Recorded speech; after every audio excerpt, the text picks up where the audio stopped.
எனக்கென வந்த தேவதையே சரிபாதி நீ அல்லவா நடக்கையில் உந்தன் கூட வரும் நிழல் போலே நான் அல்லவா கண்ணன் கொண்ட ராதையர ராமன் கொண்ட சீதையர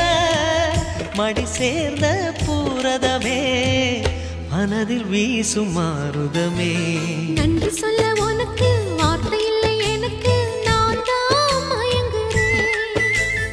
என்னுடைய மனச தந்துவிட்ட பிறகும் ஏம்மா கலங்குற நெடுங்காலம் நாம் புரிஞ்ச தவத்தாலே நீ கிடைச்ச